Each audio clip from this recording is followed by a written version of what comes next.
wonderful blessing of having an office talagang here in downtown Davao. The company has only been open 6 months and yet we're all the way in Mindanao na. Can you imagine? Yes. Grabe si Lord, nakakalula. In fact, nag-uusap kami ni Ana kanina, nandun kami nagpipicture kami sa malaking sign nyo. And sabi ko, grabe best, nakaka-proud. Di ba? Sobrang overwhelmed. Iyakin talaga ako, pasensya na kayo. Nakaka-overwhelmed talaga na. Ilan years na ba tayo nagkakilala, Bes? 2014. 2014. In 2014, nasa ibang company kami, ang dami namin hinanakit, alam niyo yung mga gano'n na pinagdaanan and everything. Pero, totoo pala yung sinasabi nila sa Bible na yung baptism of fire. Thank you, Bes. Di ba yung kailangan dumaan ka talaga minsan sa hard times para ma-appreciate mo rin. Eventually, yung pagdating nung lahat ng blessings ni Lord. Yes. At huwag mong i-take for granted. Yes. Mag-share lang ako ng konti. Sorry ha, sobrang emotional talaga. Ay! Whew! Time out! Okay, in year 2000, 2001, na-diagnose po ako ng breast cancer. Stage 2, right breast. Nakikita niyo, buo na ulit. Pinabelo ko na yan. And in 2001, stage 2 ako, I had to remove a large part of my right breast kasi nandun yung tumor. And sinabi po sa akin na cancerous siya. And 30 years old pa lang ako noon. So ang feeling ko, ang bata-bata ko pa, mamamatay na ako. Diba? Alam niyo siguro yung fear, lahat tayo, meron tayong fears. Pero yung, imagine niyo na lang yung worst fear ninyo, i-magnify nyo by 1,000,000%. Ganon siguro yung dumating na fear sa buhay ko. And yet, at the time, because I was already Christian, which is why it's so important na talagang may relationship tayo kay Lord, is because pag dumating yung mga pagsusubok sa buhay natin, kahit na meron possibility na we won't make it, diba? There's a possibility na kunin na nga tayo ng tuluyan ni God, at least meron kang peace of mind deep inside na kahit ano pa mangyari, alam mo kung saan ka pupunta. Alam nyo, that gives you so much peace. And in spite of all the fear and all of that, talagang nagpursige. I prayed so hard. Sabi ko, Lord, kung trial lang to, kung may dahilan ka, kung may purpose ka para sa akin, why I am going to go through this journey, kasi everyday naman sa buhay ng tao is a journey until makarating ka na sa iyong dapat puntahan, which is either heaven or hell. Diba? And for us, hopefully, it is heaven, all of us. And during that journey, I prayed so hard that He would show me the reason why He allowed that to happen in my life. And that is when, after my first chemotherapy, where I lost all my immune system, ang average po ng immunity ng white blood cells sa katawan ng tao is between 15 and 20,000. Ang akin po, bumagsak ng negative. As in, walang-wala na. Ubos. In fact, so much so na kapag may pumasok na nurse na may sipon or nanggaling sa isang restaurant na meron siyang hinawakan na bagay na may virus or whatever, pwedeng ipasa sa akin, for sure I'll die. It was that bad, my immune system. Naka-reverse isolation po ako sa hospital, which means naka-bubble. Yung kama ko, naka-plastic siya. So, bawal kahit anong virus na makapasok po dun sa room ko. Kasi my health was so detrimental na even somebody na kakatawa man na nagkulangot sa labas at pumasok sa kwarto ko, pwede na akong hawaan ng whatever virus at mamatay ako. It was during that time that I begged my doctor to allow me to have a laptop. Kasi, imagine niyo, kunyari, itong stage na to, naka-cover ng plastic. Okay? At ako'y nasa loob, in a bed. Ano magagawa mo doon? Wala. Sabihin mo, can I borrow a book? The book, they don't know where it came from. So, they don't know kung may nag-handle na may virus. So, bawal. Can I watch TV?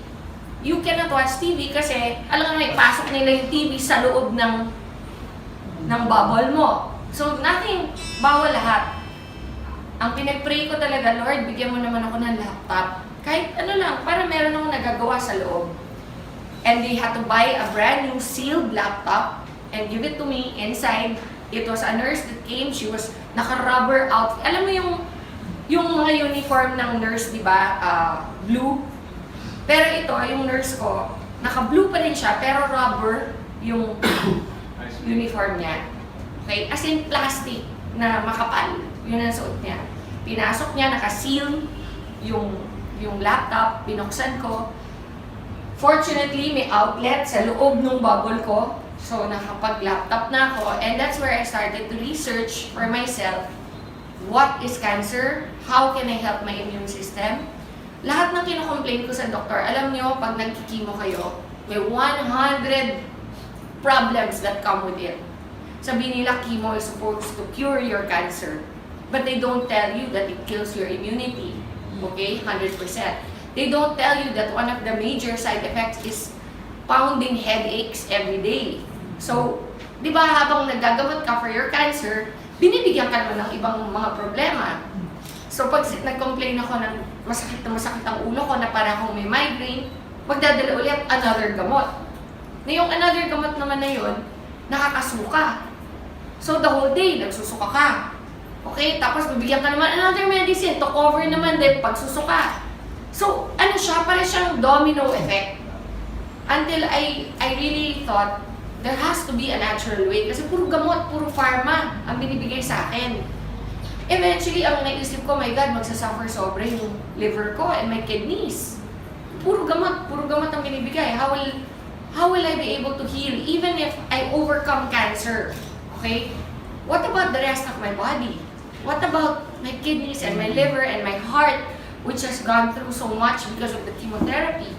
How am I going to recover from that? That's when I started to do all the research online. How to boost your immunity naturally. And you know, honestly, it's amazing. Ang daming ways na mag-boost ng immunity natin naturally. Sleep is the number one way. You have to rest. Okay? Sinasabi nila, the only time your body heals is when you are sleeping. Did you know that? Di ba, iniisip mo, relax, beach, okay yan, di ba? That doesn't matter. You can relax in the beach. That's enjoyment. That's not healing. Healing is sleeping. It is so important. But there are other ways you can help with products like our Barley. Ang daming product na pwedeng gamitin. But did you know, the number one in the whole world that God created Himself is Barley. Yes. Kaya process of elimination, isa-isa kong ni-research yan. Imagine, I had 9 months in that bubble to discover what God really created that is the best for our immune system. And during the time, you have to remember, di ko naman alam na someday I'll be standing in front of people like you. Ang purpose ko lang during the time is for my own healing. Yun lang yung focus ko na, okay, so kung ginagawa mo yung research and yung training of your own knowledge for yourself, it doesn't matter about anybody else at the time. Gusto ko lang mahila ko sa sarili ko. Okay, so that's how I focused my research. What will help me? You know, there's a saying, knowledge is power, correct? So, you have to become knowledgeable. You guys, this is now your business. Be knowledgeable. Don't take my word for it. Don't take the word of AM or ICA or anybody in the company that will speak to you and tell you about the benefits or whatever. Hear us. Listen to us. Pero afterwards, go and do your own research. Kasi knowledge nyo yan. Knowledge nyo yan, and that is your power. And that is what I did. Through my own research and my own readings, I realized, isa-isa, malunggay. Wow, taas ng ano niyan. Healing powers niyan. Okay? Yung ampalaya, taas din ng healing powers niyan. Guyabano, wheatgrass, but above them all is barley. Above them all. It's so amazing kasi yung highest niyan, yan next to barley is wheatgrass. And yet yung wheatgrass is only half as powerful as barley. Half! So everything else is below that. Berries are very high also. Okay, pero the best way to boost your immunity is through barley. And so, since alam ko na kung anong barley, kung ano yung pinaka-best way to boost my immune system, next step, aling barley? Daming klaseng barley from all over the world. Okay, meron India, may China. Actually, barley can be grown in any cold country. May US, okay, everywhere. New Zealand. The best is from Australia. And only one place in Australia grows barley. Why? Because the weather, the soil, the way it is planted and harvested, the way it is treated in the plant, so that the integrity and the purity of the product itself, of the plant itself, is contained 100%. So pagdating po sa packaging natin, everything, until it gets to your table, until you open it and put it in your glass, it is still 100% there, as if it was the day they harvested it itself. That is how amazing our barley is. Now, how does barley affect people? We're not a pharma company. We don't do a million tests. We believe in what God says. He promises certain things, and try it. What have you got to lose? For me, I was already in the hospital. Nasa hospital na ako. Lahat ng sinasabi ng doktor, ginagawa ko na. Lahat ng gamot, tinetake ko. And yet, bakit? Hindi nila ako mapagaling the way nag-recover ako nung nag-barley ako. Yes. Kaaway ng mga doktor ang mga natural products. I have to be honest. Because they don't make money from natural products. That's the beauty of I Am. I Am has made it available to you so that you can make money from natural products. You know, during my first chemo, I was in that bubble. I was thinking already things like, pag namatay ako, kamusta kaya yung anak ko? Sino mag-aalaga? All the things that you don't think about when you're 30. And I was already thinking, and accept ko na, okay naman daddy niya eh, kahit hibalay kami. Mapapalaki niyang mabuti yan. Andiyan naman mama ko, my sisters, di ba? Little did I know that God had a plan. That someday, what now? That was 2000. 17 years later, I would be here with you. Yes.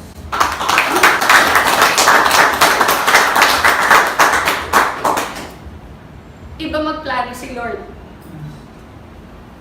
Do not assume to know. Grabe, for me, kaya ako very emotional kasi it's so real for me. It was a time when I really thought natapos na yung buhay ko.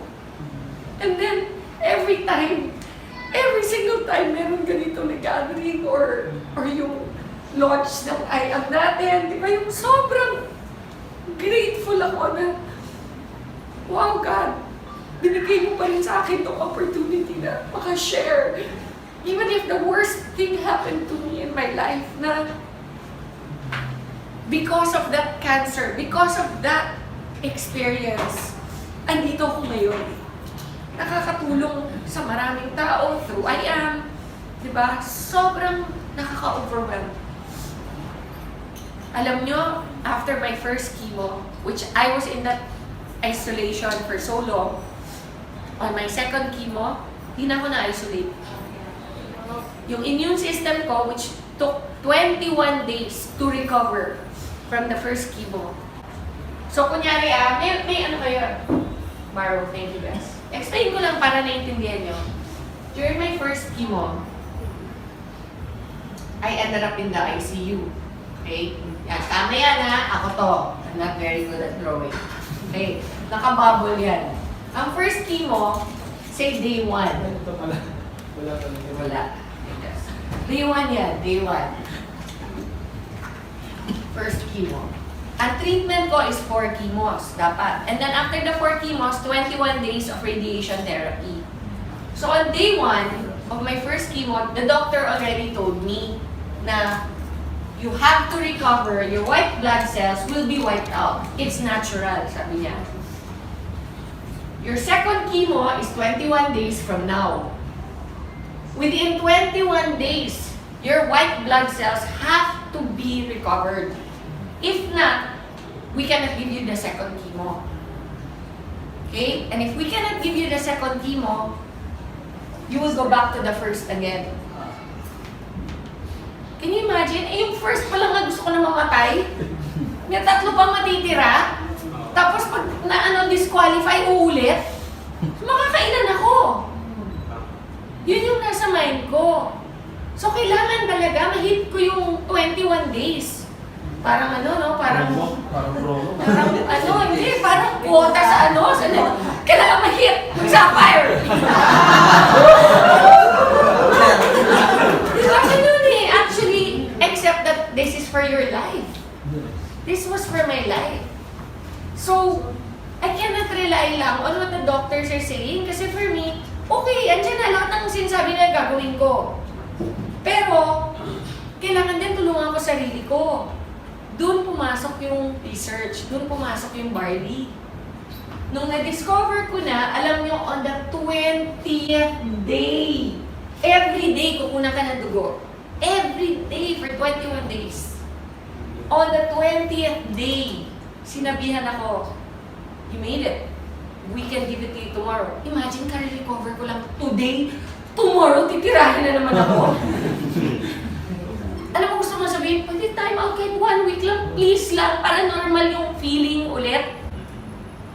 Ang feeling kasi dito, parang ang gulay. Hindi ka makabanyo on your own, kailangan may nag-aalalay sa'yo. Hindi ka makakain ng tama, kasi lahat ng, ang bibig mo, punong-puno ng mga singaw. Okay? Walang lasa. Lahat ng kainin mo, tastes like metal. No, promise. No. Alam mo yung sasabihin nila, do you know what metal tastes like? Me, I know. Kasi it ruins your taste buds completely. Alam mo, my favorite things like chocolate, okay, Coke, yung mga ganyan. Di ba yung mga gusto mong kainin? Burger, lahat na ipasok ko sa bibig ko, lasang metal. So wala kang gana. Why will you eat? Kahit sa mind mo, ito yung taste, di ba? Sabi mo, ito yung lasa niyan. Bibili ko niyan. Pagdating sa'yo, hindi yun yung lasa. Yun yung side effects ng chemotherapy. So I made it to my second. By then, imagine, 20 days na ako nagre-research. By then, sabi ko, by then, husband, I told him, bumili ka ng Barley. I don't care what the doctor say. Itago mo, huwag mong pakikita na pinasok mo dito. So, naipasok. I kept taking it. Alam mo, on my second chemo, it took me 4 days to recover. Wow. 4 days! Kanina sabi ni Pichi, meron daw tao dito na nag-testify na nagtatago na siya. Na meron daw gallstones. Gallstones ba? Yes. Gallstones. And after 3 days of taking the Barley, 4 days. 4 days, what happened? Lumabas. Ganun ka-powerful yung Barley. There are people it takes years. There are some conditions that I had that took years to recover, but it still recovered. Like, because of chemotherapy, one of the side effects is my ovaries shut down. So no more mens. No more period. So my doctor told me I'll never have children again. And I only had one child back then, si Lexi. She was only 6 when I got diagnosed. And when my doctor told me na I'll never have children again, parang feeling ko, okay na rin. At least I have one. But in the back of my mind, I was thinking, what if I get a recurrence in the future? Okay? What if next time I'm not so lucky? What if next time God really wants to take me na? Diba? Sabihin natin, 5 years from now, 10 years from now, bumalik yung cancer, which is very, very much a possibility for any cancer patient. Once may cancer ka na, chances of recurrence are always 50% higher than somebody who's never had cancer. Okay? So, but now I'm on my 16th year. So, out of the woods na ako. Kumbaga, normally, ang recurrence happens within 2 years. Kung hindi ka pa graduate nung 2 years mo, hindi ka pa out of the woods. Pag nakagraduate ka na ng 2 years, your next is 5 years. That's your goal. Pag nakagraduate ka ng 5, 10. Sometimes, even at 12 or 13, nagkaka-recurrence pa. Okay? So you are not out of the woods. For me, it's been 16 years. Wow. Plus, why do I know I am cured? Because my cancer, the one that I had, was called Rh positive. Rh positive is, it feeds on estrogen. Ang nagpapakain sa cancer ko is estrogen sa katawan. Eh di ba nagkaanak ako ulit? After 3 years, 3 years ako umiinom ng barley from day 1. My period came back. Wow. 3 years! So that just goes to show, some things it will fix in 20 days. Some things it will take years. But no matter what, if you're consistent and you drink it regularly, it will be fixed.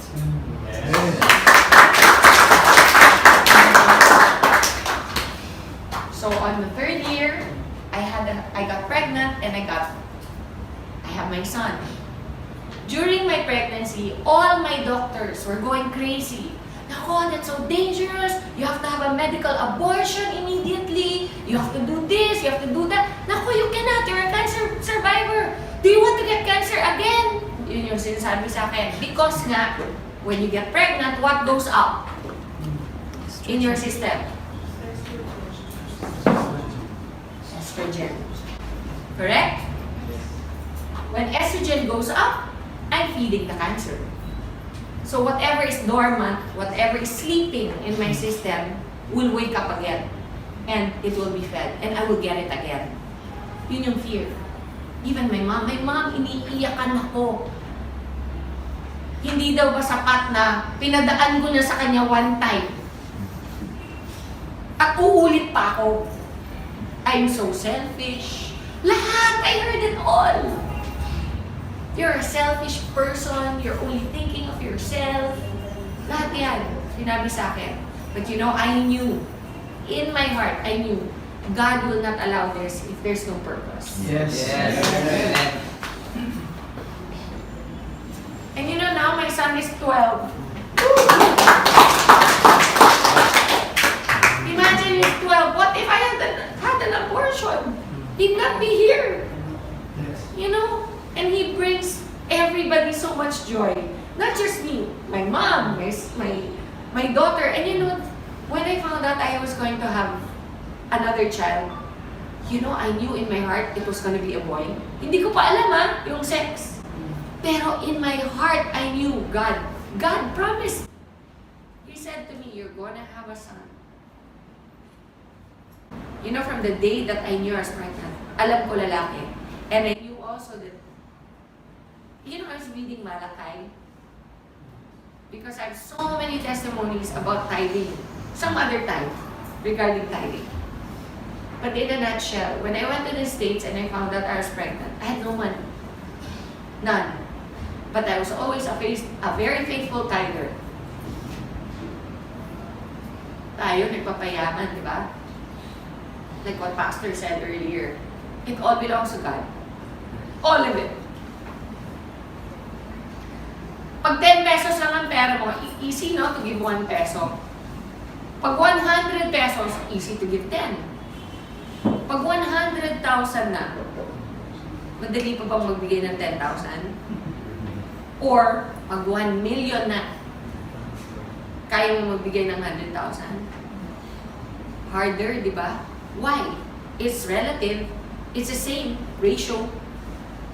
Why does it become harder? I remember there was one time I earned 1 million pesos in one TV show. I went to church. Andun si Connie Reyes. Naka-ready na yung check ko ng tithe. Pero, hindi ko mabigay sa church. Sa Victory. Lumapit ako sa kanya, sabi ko, Connie, I made na the check. But parang I can't give it. It's heavy in my heart. Sabi ko, parang ang bigat ibigay. Sabi niya, come on, Ton. Sabi niya gano'n. So, alam mo yung hawak yung, ito yung cheque, ito. Here, Con. Baka mo. Ginaganyan na lang. Ipaganyanan ako sa kanya. Promise. Alam mo, she reminded me, sabi niya, you cannot outgive God. Yes. When I got sick and I had no money to pay for anything, I was in America. I blindly applied. Blindly. I'm not entitled. I'm not an American citizen. I blindly applied for medical aid. And I got approved. My entire treatment was free. Woo! And you know what? I remembered that moment that I gave that check to Connie. Yung bigat ng pag-release nung alam mo yung envelope natin, sabi ko, hirap talaga, hirap i-release yun. Pero I'm so grateful that I did because at the time when I needed help, God was there. I calculated how much it would cost. 5 million to 3. What I got in pesos, $100,000 is what it would have cost. Back then, it was 5 million. Ngayon siguro, doble na yan. But I didn't pay for anything. Even my yung maintenance ko every day, yung tawag nila ng tamoxifen. Normally, one tamoxifen is $100. And I have to take one every day. You know how much I was paying? $1 for each one. You cannot outgive God. So, okay lang na magpayaman. But don't forget what Pastor said. The money isn't ours. We're only stewards. So, ayan, sidetrack tuloy ako. Okay, anyway, so because of the estrogen, everybody was fearful for me to get pregnant, but I had my son. And he's completely well. Alam mo, I only have one breast to breastfeed him. Because they had radiated my right breast. So when they radiate, I actually asked my doctor, how's that? What if I have another, eventually if I have another child, you're never gonna have another child. Alam mo when somebody speaks into your life like that, how hard it is to receive and accept. But what if? No, you will never. No, but I'm just saying hypothetically, if. Don't do that to yourself. It's never going to happen. Ang kulit talaga. Alam mo yung ganun ang demonyo eh. Ganun ang demonyo. Promise, they steal and they lie. They steal your joy. And you don't let them. And even though he probably was an atheist, I looked him straight in the eye and I said, I rebuke that in the name of Jesus. I will have another child. And when eventually I got pregnant, 3 years after, I was already here. I was so excited, I called him. My oncologist in the States, I called him. Hirap pa get through. That oncologists in America are one of the richest. Because people get cancer all the time. So they always have patients. It's a business. Normally, they don't even know you. They don't remember your name sa dami. Pero ako, natandaan niya. Kasi number 1, I'm not from there. I'm from the Philippines. Number 2, maganda ako eh. What can I say? Diba? I must have made an impression. Diba? Number 3, which is probably most likely the reason why he remembered me, I was his youngest patient. Okay. I was only 30. Most of his patients are 60, in their 50s, ganyan. Siyempre, siguro, tuwing ako yung papasok sa office niya, happy siya. hindi masyonda yung pumasok, di ba? Hindi Jurassic. So, nagkaroon kami ng banter nung aking doktor. And I called him. When I called, I got his secretary, and the secretary said, "Oh, who is this, please?" Sabi ko, "This is Maritoni from the Philippines." "Oh, one moment, please." Ang bilis, sumagot yung doktor ko. Sabi ko, "Hi, Dr. Cooley, do you remember me?" Sabi niya, "How can I forget my beautiful patient?" Sabi niya, "What is something wrong? Are you having a recurrence?" Kasi normally, tatawag ka lang muna sa doktor mo kapag nagkaroon ka ng problema ulit, di ba? Sabi ko, "Oh, no, I'm perfectly fine, thank you very much. But I just wanted to call you because I remember how you told me I would never have a child again. And I just wanted to share the good news with you that I'm going to have another child." Those were my words, "I'm going to have another child." There's silence on the phone, no? And then he goes, "Well, you know what? I'm really glad you decided to adopt." Ganon siya ka-certain that I would never be pregnant again. So I said, no, Dr. Cooley, you don't seem to understand. I'm pregnant.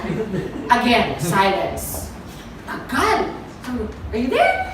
Are you still there, Doc?" Sabi niya, no, that's not possible. Sabi niya sa akin. Sabi ko, "No, Doc, I'm pregnant. And I'm gonna have a son." Kasi by that time, alam ko na, no, I was already mga 4 months pregnant. And he said, "Oh, no, wait, what did you do?" Sabi, "What did I do? Oh, I had sex."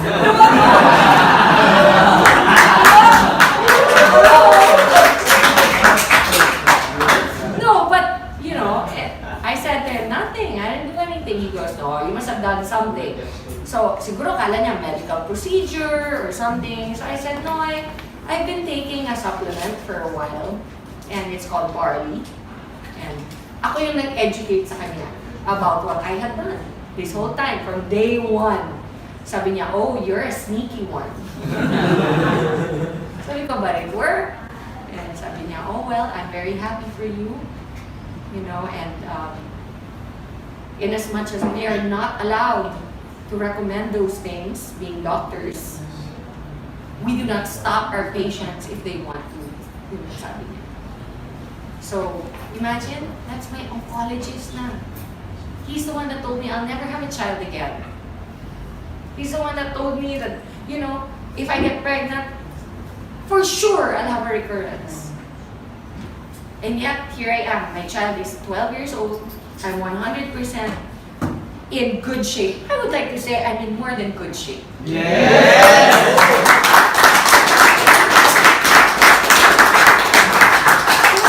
Sinishare ko lang to para malaman niyo kung saan nag-umpisa yung barley natin. It has come a long way. When I first met AM, you know, and he told me he was interested in the barley, parang protective pa ako. Di ba yung parang ayokong i-share? Kasi parang ang feeling ko, baby ko to eh. This is my baby. This is what helped me survive. And then after a year of friendship that developed between us,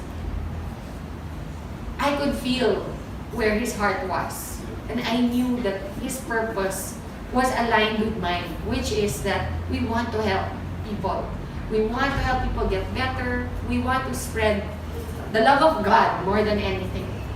And one of the ways, ironically, is through one of the toughest things I've ever had to go through in my life. And something that I discovered during that time. So, you know, it is an honor and a blessing to be able to provide the barley that helped me to I Am Worldwide. So do not ever, I mean, if you have any questions, we're always available to let you know. You know, I always encourage also members.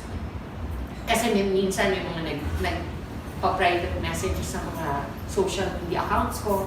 Simple things like, pwede ba ang barley sa diabetic? You can Google that. I am not your only source of information. Tama lang. Okay?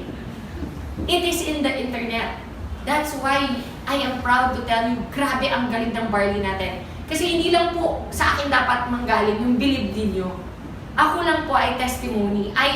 This thing that you see in front of you is the reason why I'm living proof that it works.